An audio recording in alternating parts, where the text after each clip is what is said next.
I'm trying to send her messages, but I have no idea if they are getting through to Alaka, that celestial city of lights nestled amongst the stars. When the weather breaks, I'm gonna mend these fences. When the weather breaks, we're gonna go out dancing, go out dancing. There you will see her in the springtime of youth, slender, her lips ripe bimba fruit, slim-waisted with deep navel. Her thighs, bare of my nail marks, will start quivering. When the weather breaks, I'm gonna cross that river. When the weather breaks, I'm gonna find you, kiss you, find you, kiss you, find you. Alaka, where there are palaces with cloud-kissing tops and gem-paved floors that rival the glitter of glistening raindrops, where paintings on the walls vie with rainbow hues. Is this real, I wonder? Am I truly in love? Is there truly somebody I'm trying to reach? Or am I mining this beautiful woman's body, trying to generate more YouTube views? In the same way that we mine with brute force instead of trying to extract the earth's resources with love. I will never be sure if I'm here as a human or as an alien consciousness. Perhaps some event will jog my memory. Answers, I am sure, lie in our ability to remake ourselves through art. No, just tell me about how, like your song, like When the Weather Breaks, man. That's all. So you just want me to say anything? Yeah, what motivated you? How the song came about? Well, the initial feeling for the song, I think I was thinking about something like a Cormac McCarthy novel, where he has these bleak landscapes, and I've spent time up there in Colorado and Wyoming and so forth, and somehow I just got the image of a farmer living out on a farm, maybe not even a working farm anymore, and he's just standing there thinking about this woman that he no longer has, and there's nothing he can do about anything because the fields are covered in snow. So he's just staying there overlooking his ranch, that bleak landscape, and dreaming about when the snow breaks and when the weather breaks and when he can find this woman and go out dancing again. But it's kind of a melancholy feel to it. He might find her, he might not ever find her. It might totally be in his imagination. But when the weather breaks, he's gonna go out dancing, and I guess it's just sort of just a hopeful thought, whether it's true or not. And he's just deeply in love. He's gonna cross that river. As many songs have said, I'm gonna cross that river. Nothing new there. But it all works together, I think, the music and the words, and that's about it, really. It's a fantastic song, man. Yeah. Just try to create an atmosphere, really. Because I have to tell you, it's so amazing. Because when I heard the song and I was thinking of doing a video for it, I thought of going up to where D.H. Lawrence's gravesite is, up in northern New Mexico. In winter, and shooting up there, with his graves. He's because they got broken fences, near Abiquiu, and I just thought of northern Colorado. Yeah.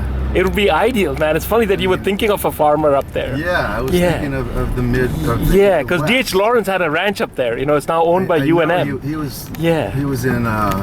Where did he live? He lived in Santa Fe or. Yeah. He lived way up north too. He had this. Yeah, there was this whole literary colony. Yeah, exactly. And I thought it would fit your song. It's a beautiful song, man. I just love it, man. That's the idea, you know. Yeah, I love it, man. And yeah, D.H. Lawrence, get some D.H. Lawrence in there. That'd be perfect. Thanks, man. You know, and here, I don't know what the name of this graveyard is, but it's one of the more spectacular ones in New Orleans, that's for sure.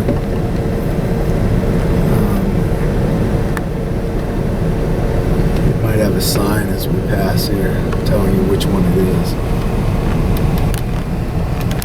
Yeah, we bury our dead above ground here in New Orleans. I guess bury is not the Entombed. word to entombed. Yeah.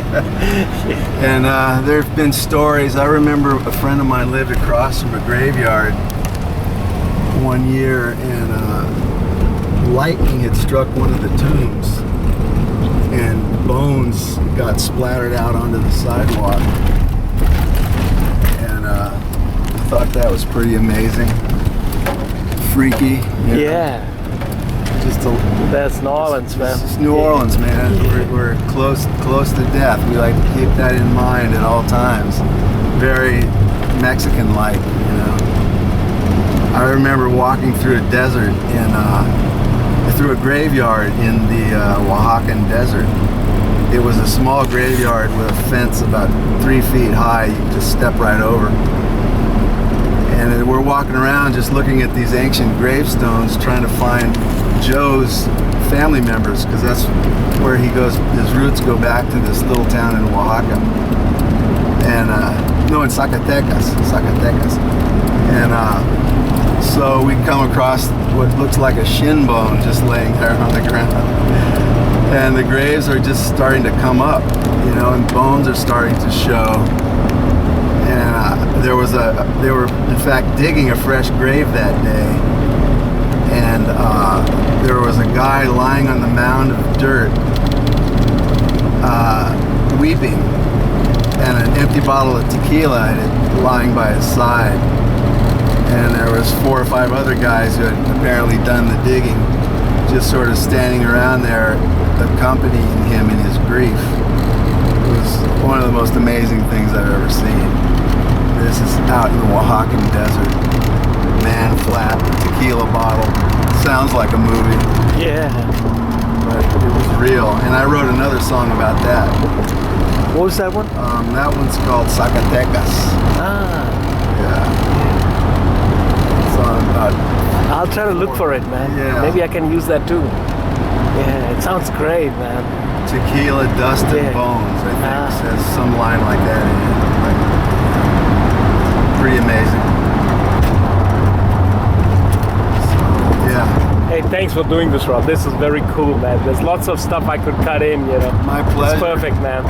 Love the music, man. I really love the music. I hope to somehow be involved in some alien situations, at least. Yeah, thanks, man.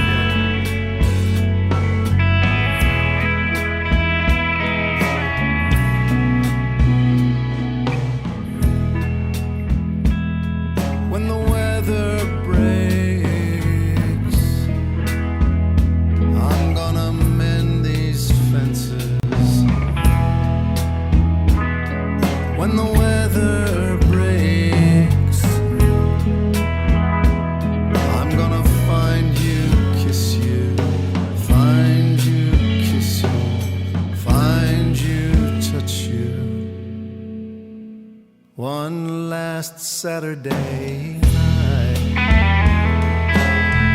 One last Saturday night.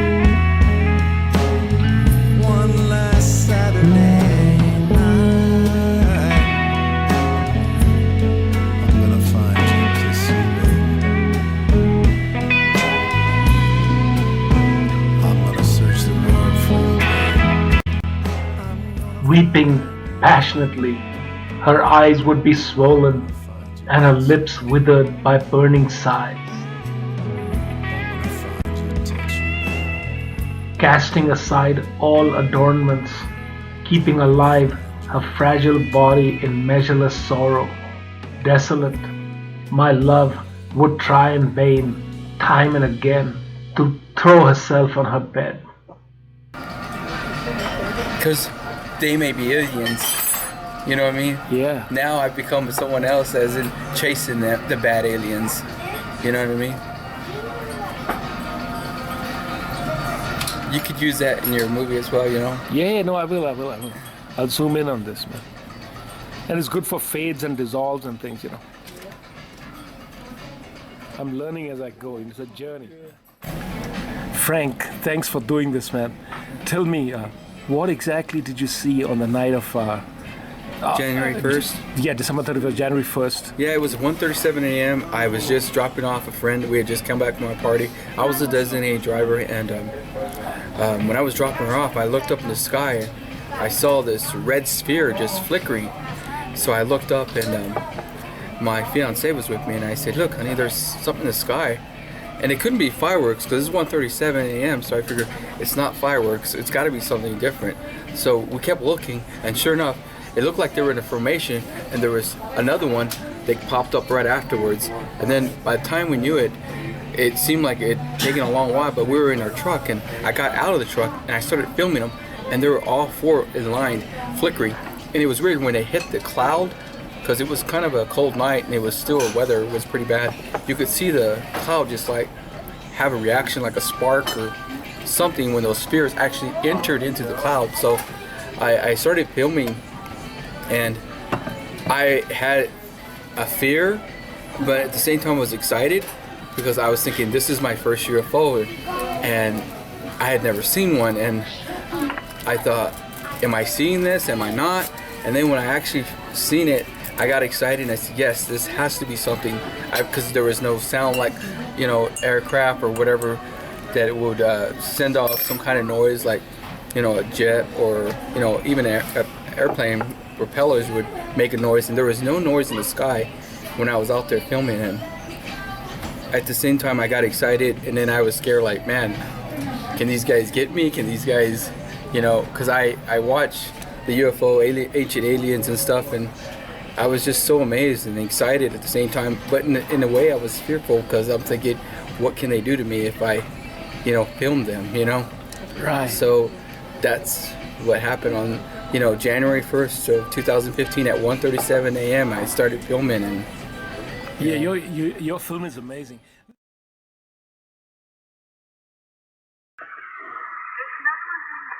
No way.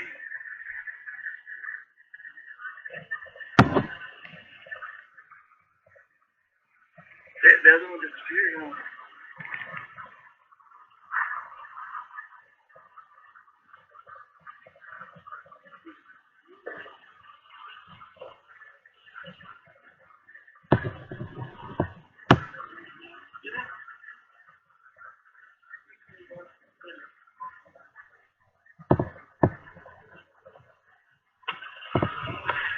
That is so freaking weird.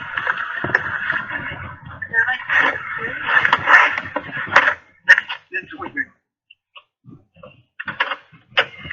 I see my first UFO.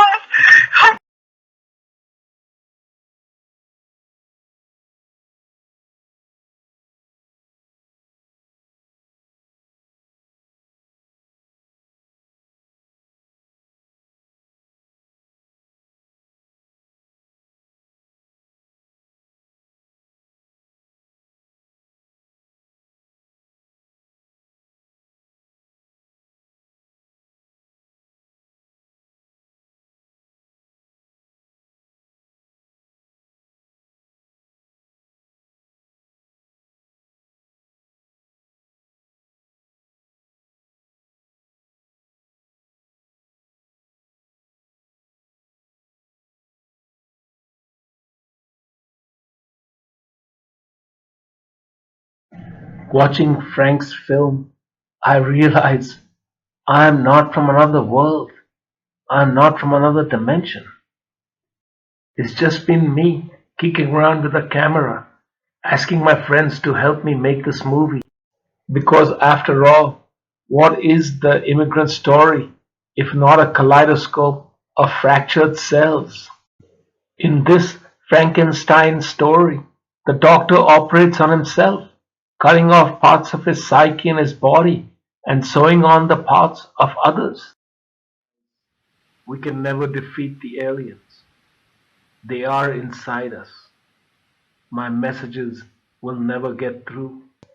These fantasies of having come from other worlds, of having come from spaceships that I keep seeing in my mind, that's what they are. These are fantasies. Yes, I did come in a ship, but it was an airplane, and I landed in New Orleans from India in 1983. And yet, every now and then, there are dreams of ships and alien worlds that are so vivid, I begin to doubt myself. Perhaps it's all true. Perhaps I have come to Earth before. Now, I live in Albuquerque, New Mexico. I work at the downtown chemo theater as a volunteer. I made my money in computer software. I live at the Hotel Blue. Love this place.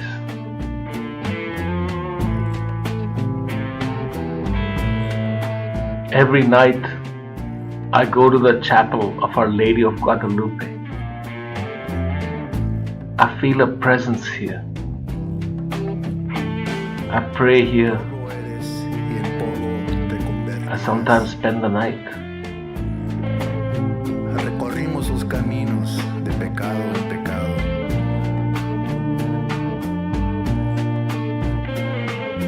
El aroma de tu cabello se quedó en mis manos. Y la sangre corre como agua por la arena. There is some truth to this fantasy.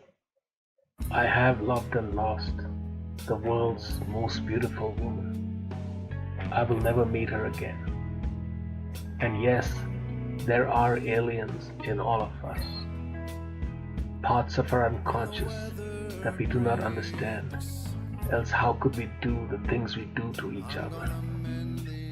War, hatred, betrayal. When the weather breaks, we're gonna go out dancing, go out dancing, go out dancing. One last Saturday night.